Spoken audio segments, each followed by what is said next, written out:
Beri nama pedang ini Naga Puspa. Selamatkan dia. Jangan sampai jatuh ke tangan pendekar berwatak jahat.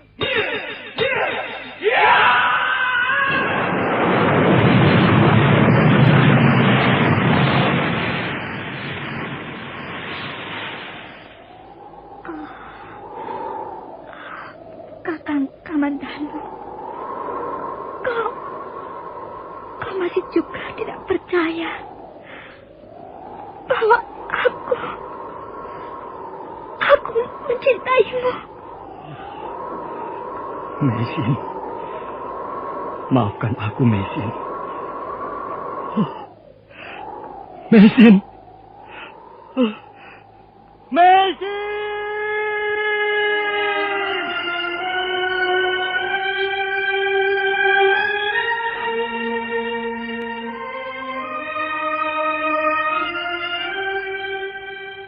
Tutur Tinula.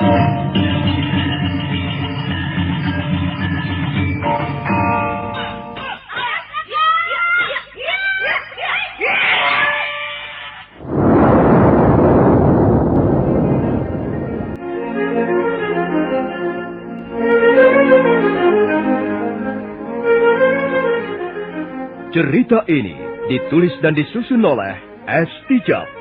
Teknik dan montase dikerjakan oleh M. Pranoto dan Edwin Sutandi. Dengan sutradara C. Ispriyonoka. Kali ini mengetengahkan episode keempat dengan judul Kemelut Cinta di Atas Noda.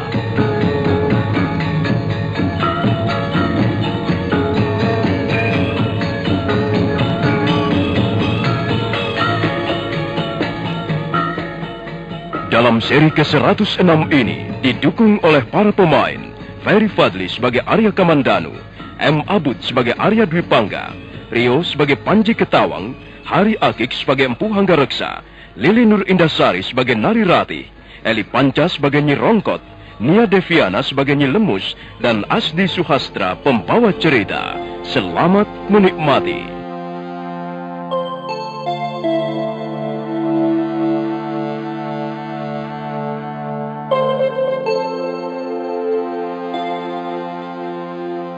Arya Dwi Pangga sangat geram melihat adiknya, Arya Kamandanu, mencegat langkahnya di depan pintu Serambi. Dia nampak tidak senang ada orang ikut campur urusan keluarganya. Kamandanu, minggirlah. Beri aku jalan ke dalam. Tidak, Kakang.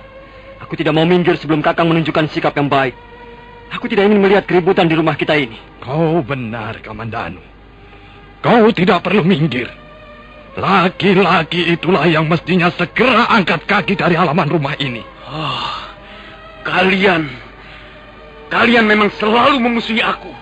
Kau, Kamandanu, dalam tata lahirnya kau memang adikku. Tapi sebenarnya, dalam hati kecilmu kau tidak pernah mau mengakuiku sebagai saudara tuamu. Kakang Dwi Pangga, jangan salah sangka. Aku sama sekali tidak pernah merasa memusuhimu. Hei, dengar. Perbuatanmu yang terkutuk, perbuatan dan sikapmu yang tercela itulah sebenarnya musuhmu yang paling utama. Kau pun sama saja. Kau hanya menjadi orang tuaku dalam sebutan saja. Tapi kenyataannya, Hanggareksa adalah orang lain bagiku. Kakang Dwi Pangga, jagalah sedikit kesopananmu. Beliau adalah ayah kita, orang tua kita. Orang tua macam apa? Aku selalu disalahkan. Aku tidak pernah merasa dibela. Selalu disalahkan. Aku tidak pernah merasa dilindungi dan dicintai. Aku selalu dianggap momok di rumah ini. Dengar, Dwi Pangga. Buka kupingmu baik-baik dan dengarkanlah baik-baik. Tak ada orang tua yang memakan anaknya sendiri. Semua orang tua bermaksud baik. Maksud baik apa? Tai kucing. Aku tidak percaya. Kakang Dwi Pangga, ingat Kakang. Apakah kau sudah terjerumus dan bergaul dengan setan? Kata-katamu keterlaluan. Kau tidak pantas mengucapkan kata-kata seperti itu pada ayahanda. Kamandanu, layanilah bajingan tengik itu. Aku tak sudi memandang mukanya lagi. Jangan boleh kakinya melangkahi pintu rumah ini. Kalau dia memaksa juga, kuizinkan kau membuatnya jungkir balik di halaman itu.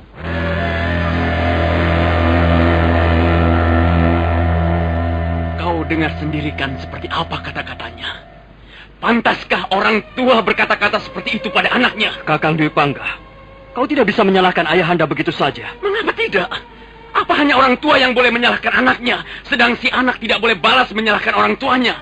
Di mana letak keadilan dalam keluarga? Kalau ayahanda bersikap seperti itu, pastilah ada sebabnya. Dan sebab itu pasti datang dari kakang sendiri. Kau memang pantas membela dia, karena kau anak yang paling disayangi Kamandanu. Sedang aku tidak akan ambil pusing.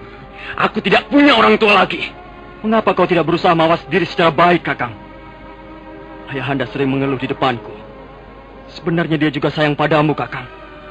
Tapi beliau sangat kecewa, karena kau sama sekali tidak mengindahkan kata-katanya. Bahkan kau seringkali lalai. Kau sering lupa tugas dan kewajiban sebagai anak. Kau hanya memikirkan dirimu sendiri, kesenanganmu sendiri. Kau berdagang siang malam ke kota Kediri. Kau sibuk terus mengumpulkan harta. Tapi apa artinya itu semua? Kalau akhirnya kau lupa menjadi anak. Kau lupa kedudukanmu sebagai anak yang harus berbakti pada orang tua. Aku yakin, kalau almarhumah ibu sekarang ini masih berada di tengah-tengah kita, tentu beliau pun akan sedih melihat tingkah lakumu. Kamandanu, sudah 5 tahun kita tidak pernah bertemu. Konon kabarnya kau mengembara ke tempat-tempat yang jauh untuk menimba pengalaman yang berharga. Dan inikah pengalamanmu itu? Omong kosong. Mestinya kau pulang dengan sekarung uang ringgit dan bukannya sekeranjang kata-kata yang tidak ada artinya. Aku tidak butuh nasihatmu. Kulihat Kakang Dwi Pangga sekarang ini semakin parah. Dan kulihat nasibmu sekarang semakin malang, Kamandanu.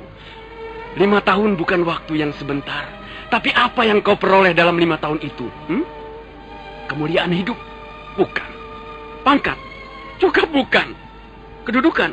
Bukan. Harta benda apa lagi? Kau hanya pulang sebagai Kamandanu yang compang-camping, Kamandanu yang goblok dan tolol. Kakang Dwi Pangga, aku tidak mau ribut denganmu. Aku masih menghargai ayahanda yang telah mengasuh dan membesarkan kita. Bagus. Kalau begitu berilah aku jalan. Aku akan membawa Nari Ratih dan Panji Ketawang pulang ke rumahku sendiri. Maaf, Kakang Dwi Pangga. Aku tidak akan mengizinkan kau memasuki rumah ini sebelum kau minta maaf pada ayahanda. Aku tidak sudi minta maaf. Kalau begitu silahkan pulang sendiri ke Manguntur. Dan biarkan Nari Ratih dan Panji Ketawang di sini. Nari Ratih itu istriku. Dan Panji Ketawang anakku. Mengapa mereka harus di sini? Karena mereka akan lebih tenang di sini. Ya, kami pun tidak akan bisa memaksa kalau memang Nari Ratih ingin pulang bersamamu. Kamandanu, kalau kau tidak mau minggir, akan kulabrak. Hiya!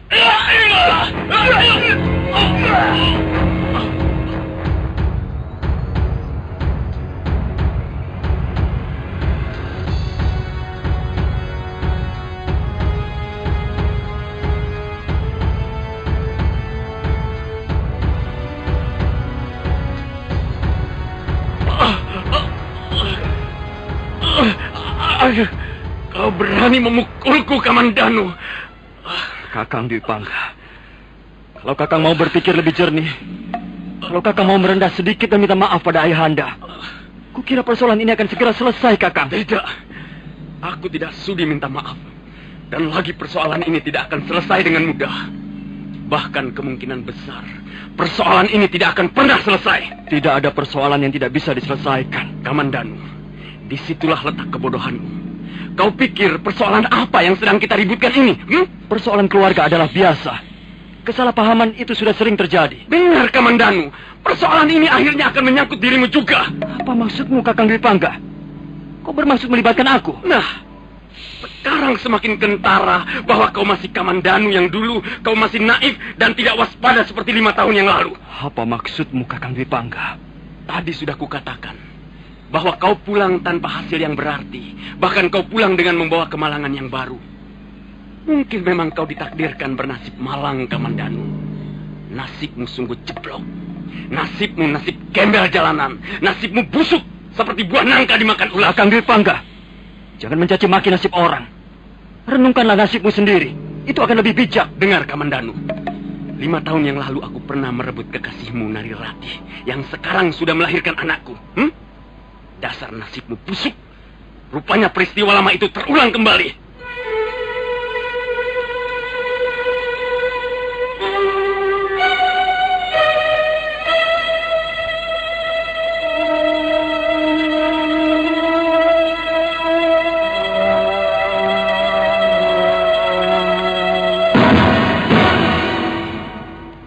Kakang Dwi Pangga, aku tak sudi mendengar peristiwa lama. Bagiku hal itu sudah berlalu. Tak ada gunanya diungkit-ungkit lagi. Sabar, Kamandanu. Nanti akhirnya kau pasti akan tahu juga apa yang kumaksudkan. Nah, aku akan perdengarkan satu bait syair. 5 tahun aku pergi mengembara. 5 tahun aku mencari pohon cinta. Kutanam pohon itu di halaman rumah orang tuaku. Kupupuk, kusiangi, dan kusuburkan dengan kebodohanku. Maka ketika pohon cinta mengeluarkan buahnya, orang lainlah yang memetik dan menikmatinya. Kakang Dwi Pangga, kau jangan mempermainkan aku.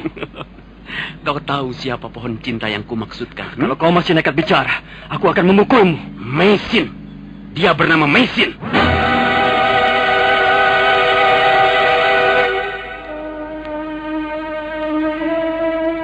Kakang Dwi Pangga, sekarang aku tahu.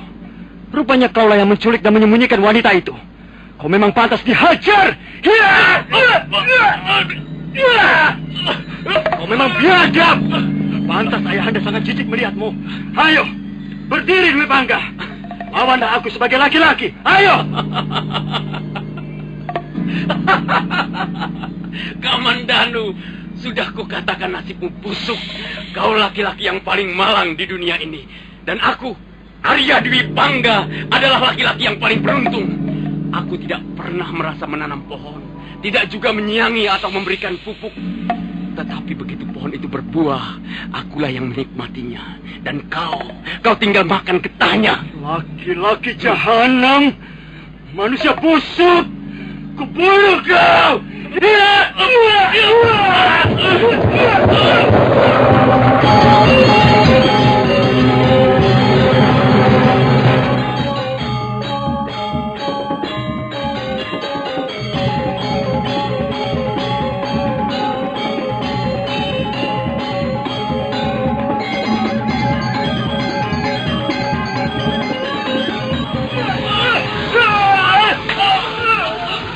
Karena tidak tahan lagi dihina dan dilecehkan, Arya Kamandanu segera meluapkan nafsu amarahnya.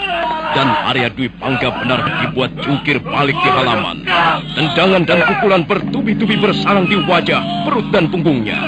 Karena halaman menjadi gaduh, maka Nari Ratih, Empu Hanggareksa dan Panji Ketawang berlarian keluar.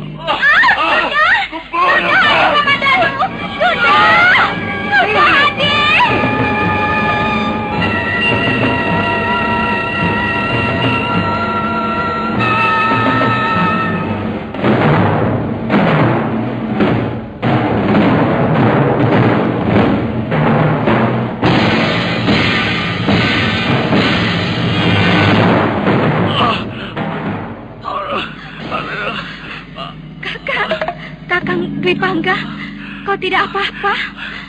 Pergi kau, perempuan sial, pergi! Aku mau menolongmu, Kakang. Kau kelihatannya sangat kesakitan. Aku tidak butuh pertolonganmu. Pergi sana. Aku bisa menolong diriku sendiri.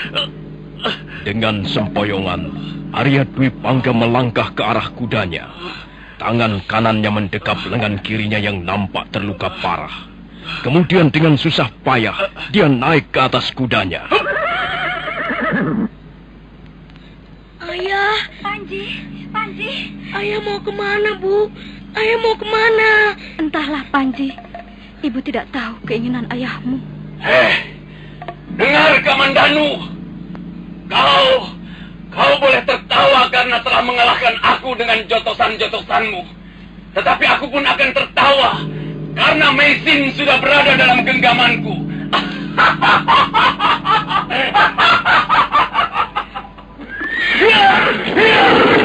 Ayah, jangan pergi, Ayah. Ayah mau kemana, Bu? Sudahlah, Panji. Biar ayahmu pergi.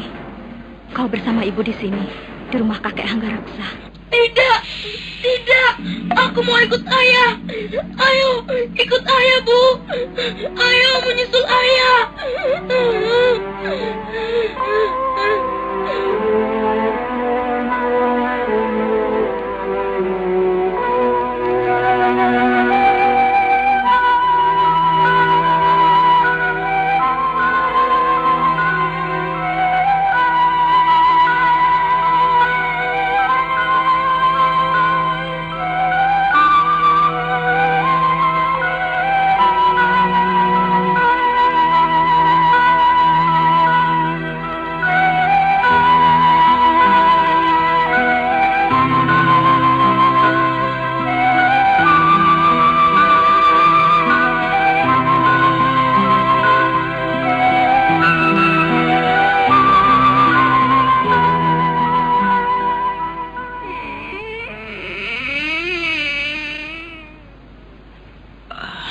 bagaimana Nini Rati?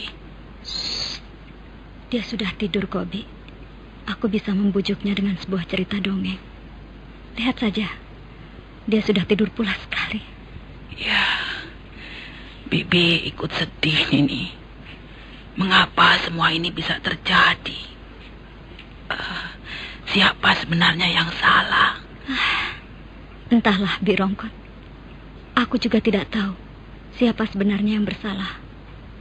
Aku justru kasihan pada adik Kamandanu. Untung dia berjiwa besar. Kakang Dwi Pangga memang keterlaluan. Sudahlah, Nini. Jangan terlalu dipikir berat-berat. Sekarang, untuk sementara, Nini tinggal saja di Kurawan. Untuk menenteramkan hati, di samping juga untuk menghibur Ayahanda Hanggareksa. Iya, kasihan beliau. Beliau nampak sangat terpukul atas peristiwa ini.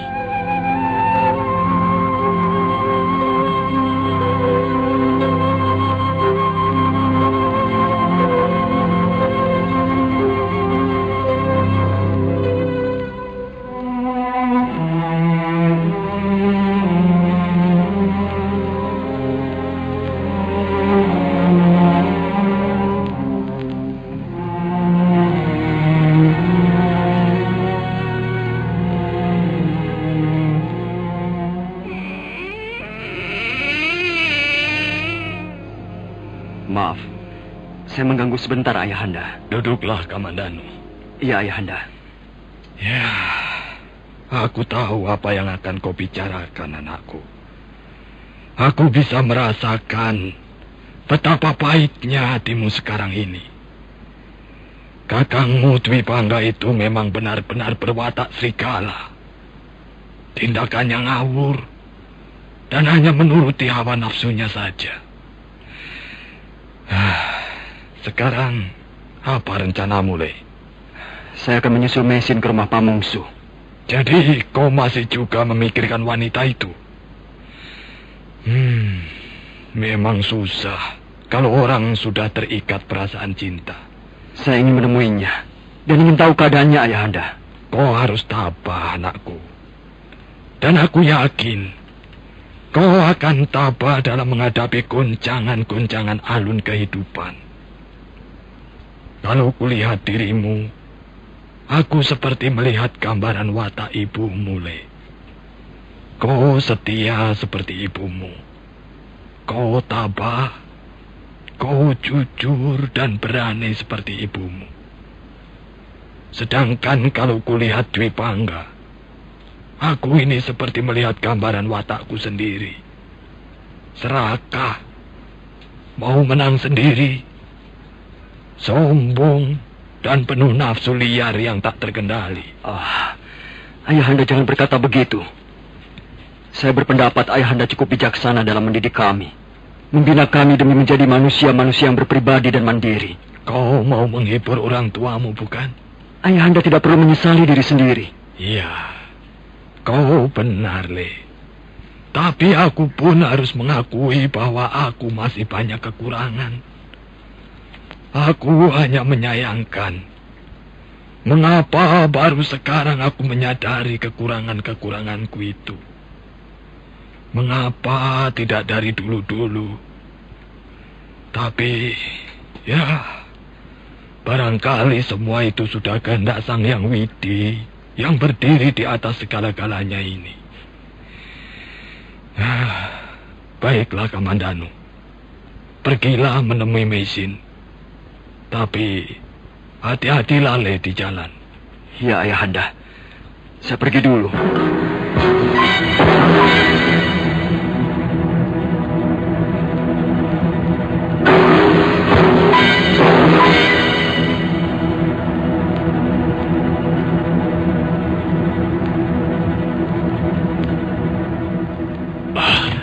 Nyelemus! Nyelemus! Buka pintunya, Nyi! Nyelemus! Buka pintunya cepat! Aduh! Nyelemus!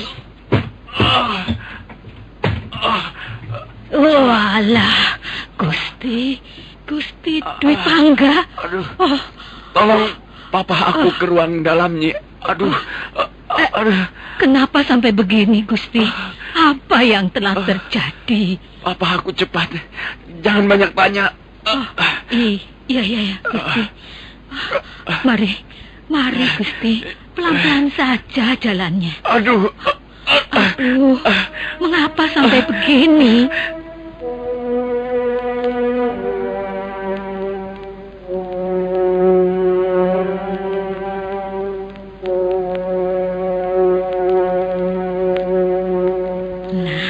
Sudah, Gusti.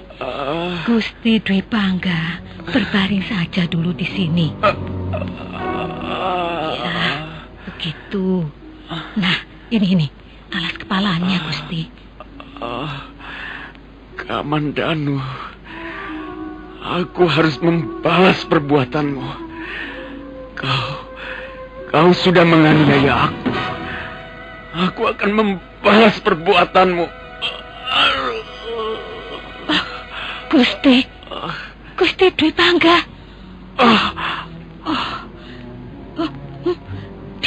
Dia pingsan. Alah, mungkin terlalu banyak mengeluarkan darah. Rupanya tulang lengannya patah.